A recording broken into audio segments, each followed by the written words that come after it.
don't you dare look back. Just keep your eyes on me. I said you're holding back. She said shut up and then. Hello Kathden fans! Ito na nga ha, nagpasabog si Sir Alden kagabi at saka itong tao dito, parehas silang kinanta mga kasembreros no, nagulat ako dito. So, dito mo na parang nag-uusap ang dalawang to. Ito muna kantahin mo kasi kinanta ko yung dati, parang ganon. So, yung kay Sir Alden ay yung sa Stars sa AOS siya mga kasembreros no. Tapos yung kay Ma'am Catherine dati ay kaya pala kinanta, parang hindi ko alam kung siya yung nag-decide or yung management mga kasembreros. Yung kay Ma'am Catherine kasi yung kinanta niya dito ay parang sa Florida pa sila mga kasembreros no, na parang throwback ito. So baka si Ma'am Catherine nag-suggest ng kantang ito na kantahin niya kasi maganda ang meaning. So Shut Up and Dance ang title dito mga basta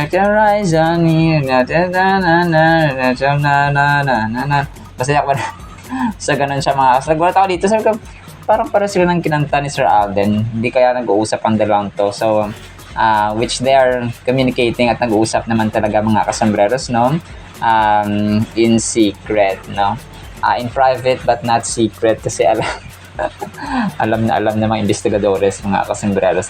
And then ito, kagabi nagpasabog si Sir Alden. Big announcement ito, no? Grabe, 1 million pala yung yung award dito sa no, or prize mga kasembreros sa Stars on the Floor. So, parang, baka, parang isip ko dati parang 500,000, something like that. Pero grabe pala yung grabe pala yung tawag dito, yung nagulat din yung nagulat din yung mga dance duos mga kasembreros. So ang kalahati dito, ang kalahati ng kanilang mapapanalunan ay mapapunta parang sa charity. Tapos si Ma'am Marian, may generosity si Ma'am Marian dito mga kasembreros. So grabe. So binuo na ni Ma'am Marian na 1 million yung para sa dance duo. Tapos si Ma'am Pokong dito sobrang nakakatuwa. Si Coach Jada yung bibigay ng iba. So, 500,000. Grabe, 500,000. So, pasabog din si Ma'am Marian mga kasembreros, no? Sobrang generous talaga ni Ma'am Marian mga kasembreros. So, grabe, 500,000 ipapamigay mo lang on the spot mga kasembreros, no? Well, syempre, no? Siguro maabot na sa billion din ang income ng or parang savings ng Dongyan mga kasembreros sa sobrang dami nilang movie at saka, no? And then ito, so nakakatuwa ito mga kasembreros kasi kakalabas lang nito, nagmistulang sabi ng nag-comment dito, para naging mall tour or mall show bigla yung yung sa Ideal Vision yung Catherine kasi ngayon lang to in-upload mga kasembreros itong video na ito. Kasi nakala natin, di ba, nung nakaraan parang siya lang, parang walang gaanong fans o walang gaanong tao. Pero ito pala, no, parang natutuwa ako dito sa mga nag-comment. Parang naging mall tour bigla kasi tingnan nyo, parang yung sa escalator siya mga kasembreros. Maraming mga gwardya, no, kasama niya ang kanyang glam team mga kasembreros. So sobrang nakakatawa nakakatuwa mga kasembreros na ito pala yung nangyari after ng kanyang shoot doon sa Ideal Vision niya na commercial mga kasembreros na gagawin or video show. So ang dami palang tao na lumapit sa kanya. So grabe no, ang guards mga kasembreros. Siguro dun sa mismong pinagsushootan nila, walang gaanong tao. Siyempre, gumagawa siya ng video. Pero dito, no, parang naging mall tour bigla mga kasembreros. Yung peg niya, phenomenal box office queen mga kasembreros. Dinumog siya ng mga fans mga kasembreros. And then ito, so ang kulit ito, no, spotted si Sir Alden. In-upload ng isang fan ito. So nakakatawa dito kasi si Sir Alden, parang yung nagpipicture sa kanila or nagvi-video, parang kinakabahan kasi nga si Sir Alden andyan. Tapos parang hindi niya maayos yung camera niya or cellphone niya. Sabi ni Sir Alden ay ako na lang, parang siya yung nag-volunteer na siya yung mag-selfie ganun mga kasembreros. So grabe, sabi niya ang caption nito, Alden Richards sobrang bait sa fans niya at di isnabero na sobrang kaba mo girl na imip si Tisoy siya na lang daw magpicture. O kasi parang siguro kinakabahan siya, no, kasi Sir Alden yan no? Siguro hindi siya makapaniwala na andyan si Sir Alden na nakita niya mga kasembreros. So, ayun po. Pero hindi ko lang kung Sir Alden pa rin or yung nagpipicture pa rin yung humawak ng camera, mga kasambreros. And then ito, si Mami Min, ang cute nito mga kasambreros kasi nagulat din ako dito kasi nag-post siya, ng parang verse, mga kasambreros, na shinare niya, Sobrang nagulat ako kasi, di ba, ang bihirang-bihira din share si Mami Min, mga kasambreros, ng mga verses and so on. So, ang shinare dito na verse ay Matthew 7:7, Sabi niya dito is, I just found a beautiful verse. This is for you. Matthew 7:7, ask and it shall be given you. Seek and ye shall find. Knock and it shall be opened unto you. So, women of pray us, ang kanyang dito. Sabi niya, don't stop praying just because you don't see immediate results. It doesn't mean God isn't at work. Sometimes faith grows most when answers don't come. Don't doubt. Believe in God. He is opening doors you cannot open, and He is turning situations around. One day, you'll cry not because of hardships, but because God has answered your prayers. Napakaganda mga kasambreros. So, if you love God and are not ashamed of Him, put amen and pass this to someone who needs it now. Dear God, please open every door for the person who shares this and put amen to put Satan to shame. So, grabe, napakaganda. Nagulat ako na nag-share si Mami Min, ng verse, mga kasambreros, sa kanyang Instagram account. So, wala pa tayong idea kung pupunta si Tisoy sa birthday celebration or pumunta ba si Tisoy sa birthday celebration ni Baby QQ, Kasi kahapon yun pero hindi ko alam kung magkakaroon sila ng separate na celebration para kay Baby Q na mga kasambreros. Pero abang-abang tayo dyan kasi marami rin ang nag-aabang kung kung pupunta ba si Tisoy dun sa sa birthday or sa bahay na sa Casa Bernardo, mga kasambreros. And then ito, so parang pinost lang ng isang fan yung mga tandems na kasama si Ma'am Catherine, mga kasambreros, Kath Quen, yung si Sir Enrique Hill, Kath then of course, Kathniel, Sir Daniel Padilla, Kath Reed, na kasama si Sir James Reed, tapos itong si Kathtin naman ay kay Dustin Yu, mga customers, kasi nga crush ni Dustin Yu si Ma'am Kath, mga kasambreros, pero isang tagahanga lamang po ito. So, and then ito, sobrang cute, yung another pictures na ginawang animations na naman or AI, mga kasambreros. Itong magkakasama sina Joros, si Sir Jeff at saka si Sir Alden doon sa Hong Kong nila na shoot, mga kasambreros. So, sobrang kulit lang, kasi parang totoo talaga siya, mga kasambreros. Pero ito po ay AI generated lamang, or animation lamang siya, mga kasambreros. So, actually, yun lamang sa ating Word of God, or sa ating Kath din, sana pa ipahingin pa natin ng Word of God. Abang-abang pa kayo sa ating updates. Ngayon po ay September 7, 2025, Sunday na po. Blessed Sunday po sa bawat isa. At para po sa ating Word of God ay sobrang relevant at saka sobrang ganda po nito. Ang title, Kaya Pa Ba? Matthew 11:28-30, Come to me, kay Lord Jesus Christ, all you who labor and are heavy laden, and I will give you rest. Take my yoke upon you and learn from me, for I am gentle and lowly in heart, and you will find rest for your souls. For my yoke is easy and my burden is light. Napakaganda nito, mga kasambres. Alam kong karamihan sa atin pagod na sa ating araw-araw na pamumuhay, sa ating physical, sa ating mental, sa ating financial, emotional, relational. Minsan nagkakaroon ng hidwaan, nagkakaroon ng misunderstanding sa loob ng tahanan, which are these scenarios or experiences natin sa ating buhay ay normal po, mga kasambreros, We need to undergo and we need to experience these circumstances ng ating buhay para malaman natin na tayo po ay tao, tayo po ay mortal being, mga kasambreros. Kasi kapag hindi natin naranasan ito, it's either may diferensya po sa ating pagkatao, kasi ang tunay na tao, kahit mayaman, kahit na famous, kahit na sought after, kahit na ikaw ay may posisyon, lahat po ay may problemang kinakaharap, mga kasambres. And this is this is a call, mga kasambres, ng ating Panginoon na tayo po ay lumapit, dumulog sa kanya mga kasembreros.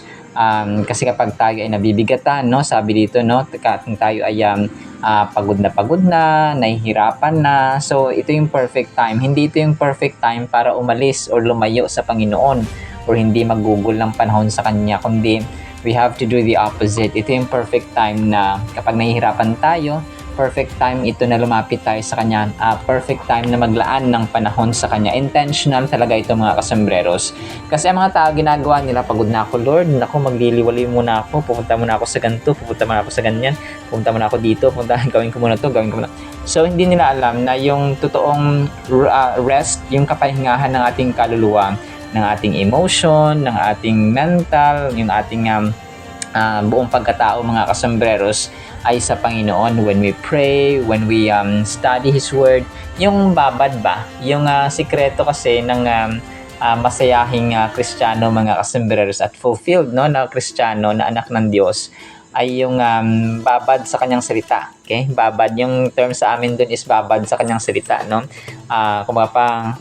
Talagang mahabang oras yung ginugugol mo para sa pagbabasa ng kanyang salita, pagpapakain ng ating kaluluwa. No? So yun po siya mga kasembreros. So the more that we spend time with God mga kasembreros, the more that we are being refreshed, being renewed, being being strengthened mga kasembreros. Kumaga pa ay nag-rejuvenate mga kasembreros, no? Parang facial skincare routine lang siya mga kasembreros na nakakapagpabata ulit. So parang ganoon siya, nakakapag-refresh, no?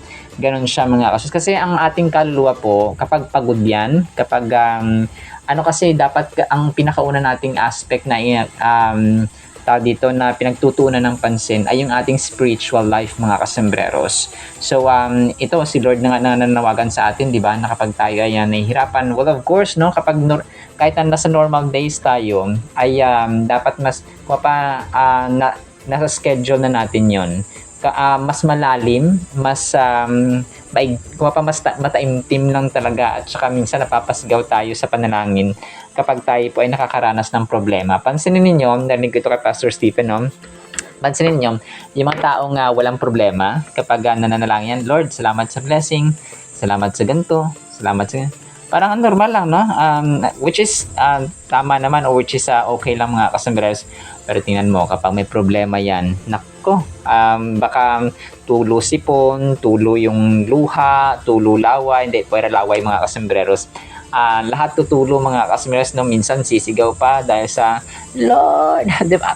Grabe yung grabe yung fervent yung prayer mga kasembreros kapag tayo po ay may problema na kinakaharap. So the more na nakaka-encounter tayo ng trials, mas lalo tayong lumapit sa Panginoon, and He Himself, no, Jesus Christ, ay nananawagan dito sa Matthew 11:28-30 na parang nag-iinganyo na siya mga kasembreros, na sabi niya, take my yoke upon you and learn from me, for I am gentle.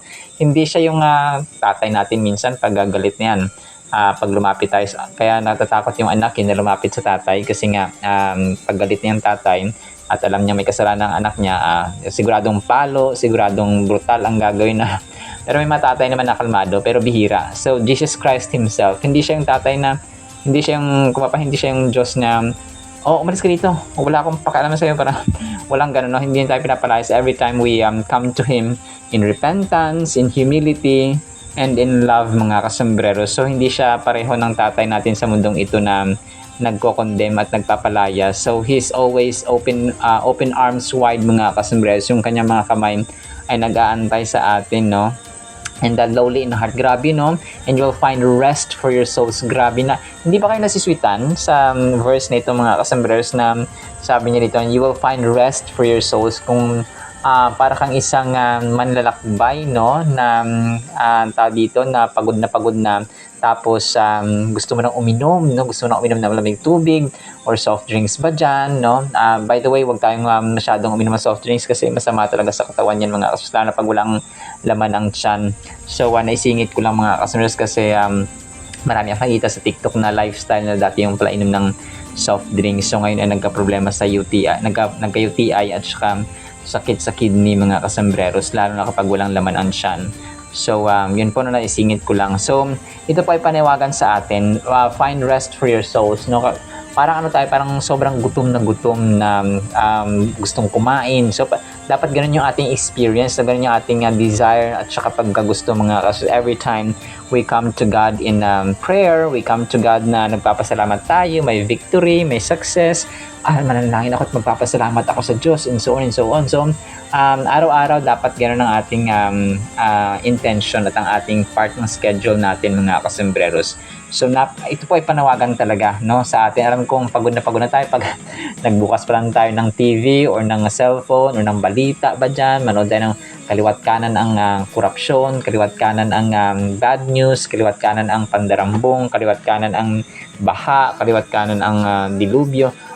Parang kumaga pa, minsan nakakapagod makinig sa ganun, tapos may problema ka pa sa bahay, parang sabihin mo, dumagdag pa tong mga to sa problema ko, parang ganun, di ba mga kasombrero. So para siyang dagdag pasanin mo kahit na hindi naman dapat. Kasi parang hindi malaman mo lang na yung tax mo, kahit na piso-piso lang yan, tapos napupunta pala sa wala. So parang ikaw mismo ay nanggagalaiti ka sa galit kahit na hindi ka part ng mga nagrarally and so on. So as a conclusion, tayo lang po yung inaantay ng Panginoong Jesus natin mga kasembreros. Yung trabaho natin, yung ating daily agenda, yung labahin, yung lilinisin, yung ating mga bayarin, no, lahat-lahat, no, yung ating problema sa anak na hindi sumusunod sa atin. So, idulog natin lahat sa panalangin mga kasus because prayer really works. And it's been proven, tested, and proved through mga kasembreros. Manalangin. Although gasgas na itong word na ito, pray and pray and pray. Pero wala no? Ito lang yung solusyon na libre, solusyon na accessible kahit saan, kahit sa CR ka, kahit nasa kwarto ka, kahit sa opisina, kahit naglalakad ka lang sa daan, kahit nasa mall ka, kahit na nagtutulak ka dyan ng cart, or kahit naglalaba ka. So kahit nagluto ka, naghihiwa ka ng pwede ka manalangin. So ito yung pinaka-accessible sa lahat mga customers. And ang Diyos natin is just one call and one prayer away.